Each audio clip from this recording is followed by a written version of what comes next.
Chemistry class IUPAC for organic compound video lecture के series में ये हमारा 7th वीडियो लेक्चर है। इस वीडियो लेक्चर में हम ईथर के IUPAC को डिस्कस करेंगे।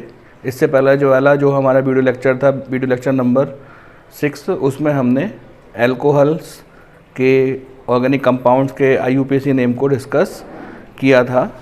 जैसे कि आप सामने ग्रीन बोर्ड पर लिखा हुआ देख सकते हैं कि ऑक्सीजन का एटॉमिक नंबर 8 होता है और उसका इलेक्ट्रॉनिक कॉन्फ़िगरेशन 2 और 6 होता है। इस प्रकार जो ऑक्सीजन की वैलेंसी है वो 2 होती है। इस ऑक्सीजन की 2 वैलेंसी को हम इस प्रकार से प्रदर्शित कर सकते हैं। यदि द्विसंयोजी ऑक्सीजन के दोनों ओर एल्काइल लग रहे होते हैं तो ऐसे ऑर्गेनिक कंपाउंड्स ईथर कहलाते हैं। यहाँ पर ये दोनों एल्काइल, हमने इनको R और R' से प्रदर्शित किया है। यहाँ पे लिखा भी है R और R' यानी एल्काइल, जिनका जनरल फॉर्मूला CnH2n+1 होता है। यदि आप इस जनरल फॉर्मूले में n की वैल्यू 1 रखेंगे तो CH3 मैथिल प्राप्त होगा। n की वैल्यू 2 रखने पर C2H5, इसको हम मैथिल कहते हैं। n की वैल्यू 3 रखने पर C3H7, इसको प्रोपिल कहते हैं। n की वैल्यू 4 रखने पर C4H9, इसको हम ब्यूटिल कहते हैं। ये जो एल्काइल के सामान्य नाम हैं, ये ईथर के सामान्य नाम या ट्राइवियल सिस्टम के अंतर्गत जो नाम दिए जाते हैं उनमें नाम देने में ये काम आएंगे। तो एक बार फिर से रिवाइज करा देते हैं। RO R' फार्मूले के जो ऑर्गेनिक कंपाउंड्स होते हैं उनको हम ईथर कहते हैं। इनको हम 2 कैटेगरी में डिवाइड कर सकते हैं, क्लासीफाई कर सकते हैं। सिमेट्रिक, इनको हम सम्मित बोलते हैं, और अनसिमेट्रिकल, इनको हम असम्मित बोलते हैं। जैसे कि नाम से ही स्पष्ट है, जब दोनों के दोनों एल्काइल R और R' सेम होंगे तो इस प्रकार के ईथर सम्मित या सिमेट्रिकल ईथर कहलाएंगे, और जब दोनों एल्काइल अलग अलग होंगे तो इस प्रकार के जो ईथर होंगे वह असम्मित या अनसिमेट्रिकल ईथर कहलाएंगे। तो जैसा कि आप सामने ग्रीन बोर्ड पर देख रहे हैं, सम्मित ईथर वह ईथर होते हैं जिनमें कि दोनों एल्काइल एक समान होते हैं। इनके सामने, इनके नीचे इनके फॉर्मूले लिखे हुए हैं। CH3O CH3, दोनों के दोनों एल्काइल एक समान हैं। इसको हम डाई मैथिल ईथर कह देंगे। इसी प्रकार से C2H5O C2H5, इसमें भी दोनों एल्काइल एक जैसे ही हैं, इनको हम डाई एथिल ईथर बोल देंगे। इसी प्रकार से C3H7O C3H7, इसको हम डाई प्रोपिल ईथर बोल देंगे। तो वह ईथर जिनमें कि दोनों एल्काइल एक समान होते हैं उनको हम सिमेट्रिकल ईथर या सम्मित ईथर कहते हैं। आइए अनसिमेट्रिकल ईथर, इनको डिस्कस करते हैं। जैसे कि आप नाम से ही जानते हैं, जब द्विसंयोजी ऑक्सीजन के दोनों ओर अलग अलग प्रकार के एल्काइल लग रहे होते हैं तो इनको हम अनसिमेट्रिकल ईथर कहते हैं। सामने कुछ एग्जाम्पल भी लिखे हुए हैं। CH3O C2H5, इसमें दोनों एल्काइल अलग अलग हैं, इसका नाम हो जाएगा मैथिल एथिल ईथर। इसी प्रकार से CH3O C3H7, इसमें दोनों एल्काइल अलग अलग हैं, एक तरफ मैथिल लग रहा है और एक तरफ प्रोपिल लग रहा है, इसका नाम हो जाएगा मैथिल प्रोपिल ईथर। इसी प्रकार से C2H5O C3H7, इसमें एक तरफ एथिल लग रहा है और एक तरफ प्रोपिल लग रहा है, तो इसका नाम हो जाएगा एथिल प्रोपिल ईथर। तो अनसिमेट्रिकल ईथर वह ईथर होते हैं जिनमें लगने वाले एल्काइल डिफरेंट होते हैं। ईथर ऑर्गेनिक कंपाउंड्स के IUPAC नाम किस प्रकार से दिए जाते हैं उनकी हम स्टडी कर रहे हैं। आप जानते हैं RO R' सूत्र के जो कंपाउंड्स होते हैं उनको हम ईथर कहते हैं। इसमें R और R' सेम या फिर डिफरेंट हो सकते हैं। अभी आपने जो इनके नाम देने की पद्धति पढ़ी थी उसको हम निरर्थक पद्धति या ट्राइवियल सिस्टम कहते हैं। इसमें हम एल्काइल के बेस पर ईथर का नाम दे देते हैं। जैसे आपने उनका नाम दिया, dimethyl ether, dimethyl ether, methyl ethyl ether, ethyl propyl ether, ये ईथर्स के नाम देने की ट्राइवियल या निरर्थक पद्धति है जो आजकल चलन में नहीं है। हमें ईथर्स की IUPAC सिस्टम की स्टडी करनी है। तो IUPAC सिस्टम की स्टडी करने के लिए हमने जो IUPAC को समझाने के लिए जो अपना 2nd और 3rd वीडियो लेक्चर बनाया है उसको आप ज़रूर देखिएगा। वो इन सब IUPAC का बेस है। उनके लिंक मैं नीचे डिस्क्रिप्शन बॉक्स में डाल दूँगा। आइए ईथर की IUPAC सिस्टम के अंतर्गत किस प्रकार से नाम दिया जाता है उसकी स्टडी करते हैं।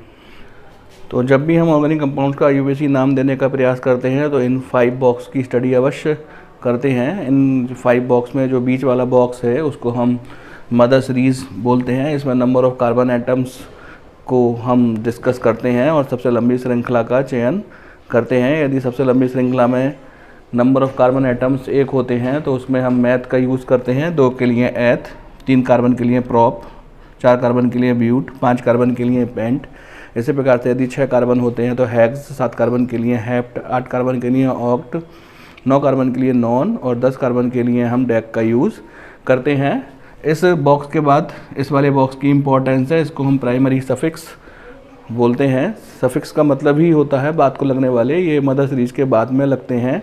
यदि सारे के सारे कार्बन एटम सिंगल बॉन्ड से जुड़े हुए होते हैं तो हम एन का यूज़ करते हैं, डबल बॉन्ड से जुड़े होते हैं तो इन का, और ट्रिपल बॉन्ड से जुड़े होते हैं तो हम आइन का यूज़ करते हैं।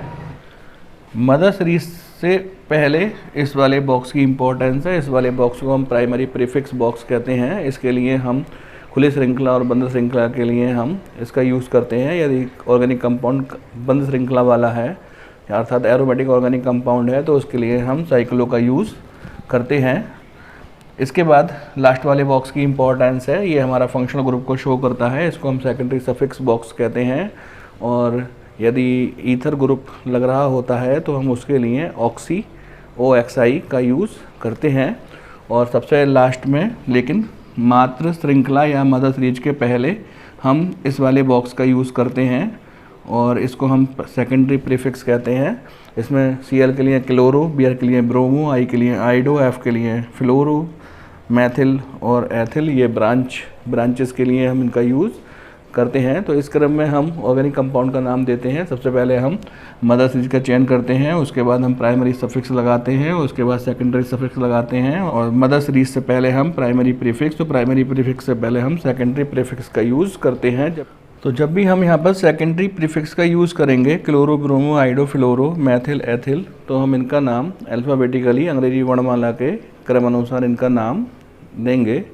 तो ईथर ऑर्गेनिक कंपाउंड्स के नाम देने के लिए जितनी बेसिक जानकारी आपको चाहिए थी उनको हम डिस्कस कर चुके हैं। आइए इनका इम्प्लीमेंट विभिन्न एग्जाम्पल्स पर करके और अधिक इसको समझने का प्रयास करते हैं।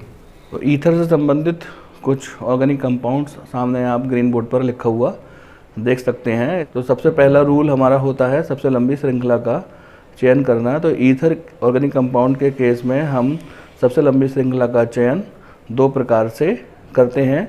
एक वह कार्बन जो कि ऑक्सीजन के लेफ्ट हैंड साइड में लगा हुआ है, उसका नंबरिंग हम अलग तरीके से देते हैं।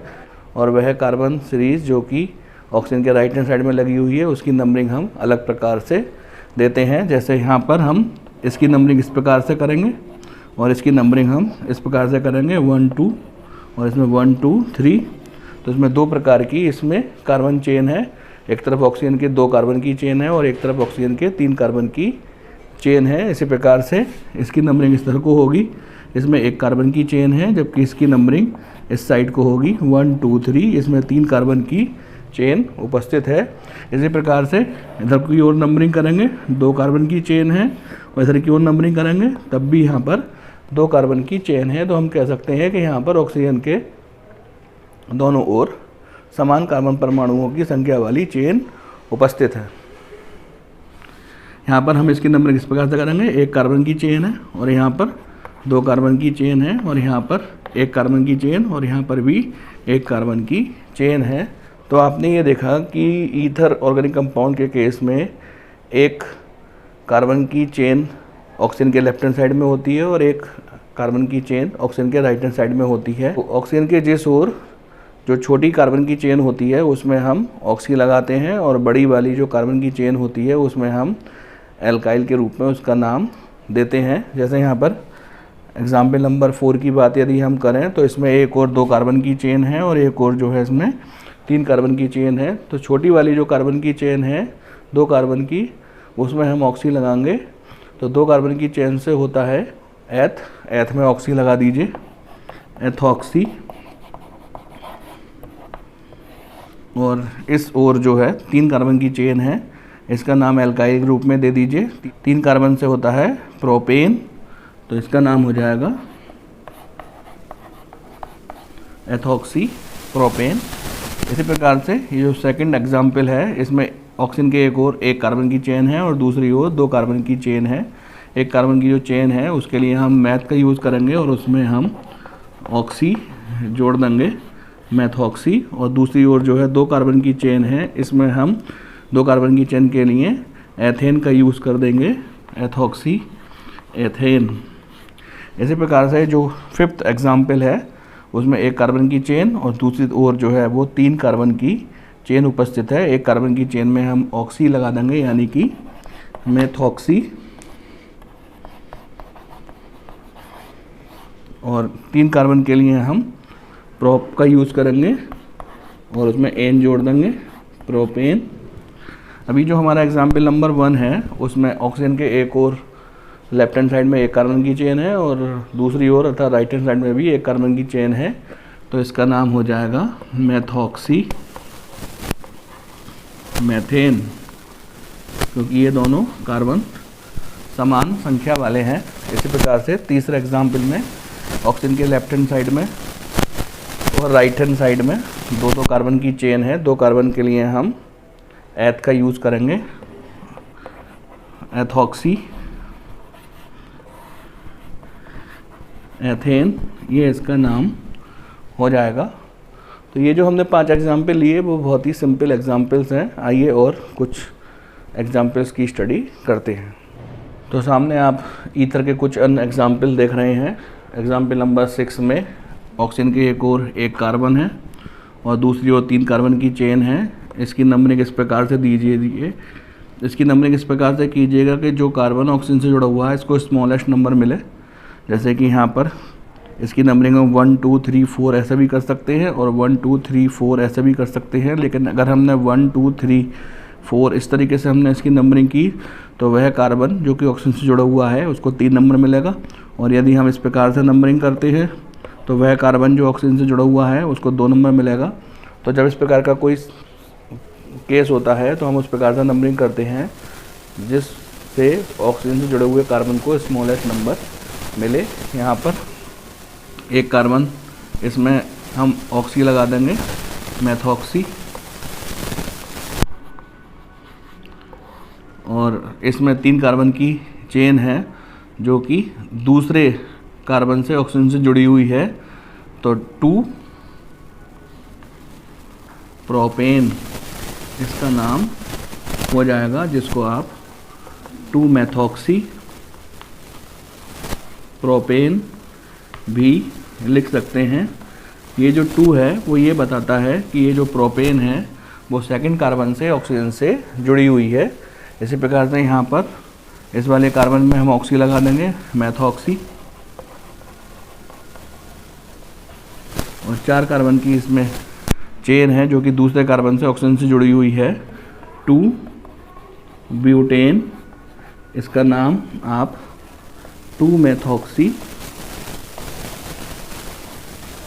ब्यूटेन भी लिख सकते हैं। तो जो एग्जाम्पल नंबर 6 है इसका नाम 2 मेथॉक्सी प्रोपेन, और जो एग्जाम्पल नंबर 7 है उसका नाम 2 मेथॉक्सी ब्यूटेन हो सकता है। आइए नेक्स्ट एग्जाम्पल की ओर चलते हैं। आप देख रहे होंगे यहाँ पर ऑक्सीजन की एक और 1 कार्बन की सीरीज़ है और दूसरी ओर 4 कार्बन की सीरीज़ है। इसकी नंबरिंग तो हमने इस प्रकार से की, जबकि इसकी नंबरिंग हम 1 2 3 इस प्रकार से करेंगे। वह कार्बन जो कि ऑक्सीजन से जुड़ा हुआ है वो 2nd कार्बन है। 1 कार्बन की सीरीज में ऑक्सी लगा देंगे, मेथॉक्सी, और दूसरे कार्बन पर ये सीरीज जुड़ रही है 2, और इसमें 2 कार्बन पर ही 2nd कार्बन पर ही मैथिल है, 2 मैथिल। 3 कार्बन की इसमें सीरीज है प्रोपेन, इसका नाम हो जाएगा, सही से लिख दीजिए, 2 मेथॉक्सी 2 मैथिल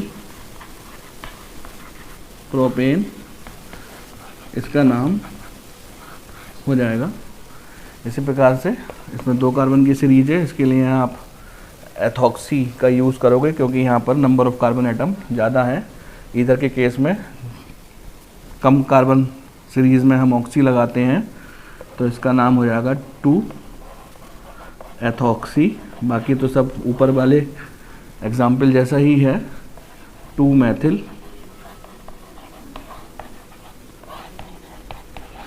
प्रोपेन इसका नाम हो जाएगा। आइए नेक्स्ट एग्जाम्पल की ओर चलते हैं। इसमें यहाँ पर 3 कार्बन की सीरीज़ है और सेकंड कार्बन से ऑक्सीजन जुड़ा हुआ है। दोनों तरफ यही व्यवस्था है, आप किसी भी सीरीज में ऑक्सी जोड़ दीजिए।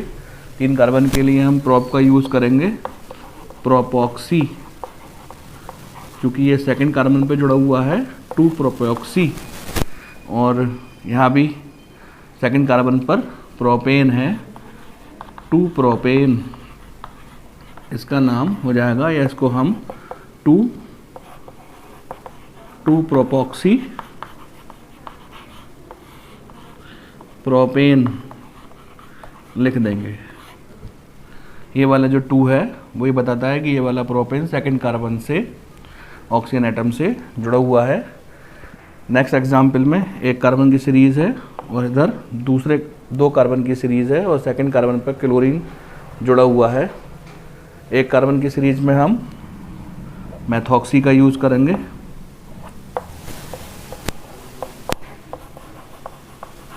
मेथॉक्सी, और 2 कार्बन की सीरीज है, सेकंड कार्बन पर क्लोरीन है। 2 कार्बन की सीरीज के लिए हम एथ का यूज़ करेंगे 2 क्लोरोएथेन, 2 क्लोरोएथेन इसका नाम हो जाएगा। आइए नेक्स्ट एग्जाम्पल की बात करते हैं। इस एग्जाम्पल में 2 ईथर ग्रुप आप देख रहे होंगे जिसकी में एक कार्बन लग रहा है, तो इसके लिए हम 1 कार्बन के लिए मेथॉक्सी का यूज़ करेंगे। चूँकि ये 2 ईथर हैं तो डाई मेथॉक्सी, और इसके लिए 2 कार्बन है तो एथेन, तो इसका नाम हो जाएगा dimethoxy ethane. Next example में यहाँ पर एक ईथर में मैथ है और दूसरे वाले ईथर में 2 कार्बन के लिए एथ है, तो इसके लिए हम लिखेंगे मेथॉक्सी एथॉक्सी, और इसमें 2 कार्बन हैं तो एथेन। तो इस प्रकार एग्जाम्पल नंबर 12 का नाम डाई मेथॉक्सी एथेन और एग्जाम्पल नंबर 13 का नाम मेथॉक्सी एथॉक्सी एथेन हो जाएगा। आइए नेक्स्ट एग्जाम्पल की बात करते हैं। एग्जाम्पल नंबर 14 एक अच्छा एग्जाम्पल है। इसमें 2 फंक्शनल ग्रुप हैं, एक तो ईथर ग्रुप है और एक एल्कोहल ग्रुप है, और आप जानते हैं कि ईथर ग्रुप और एल्कोहल ग्रुप में से हम एल्कोहल ग्रुप को प्रीफरेंस देते हैं। तो इसकी नंबरिंग हम इस प्रकार से करेंगे कि OH ग्रुप को स्मॉलेस्ट नंबर मिले।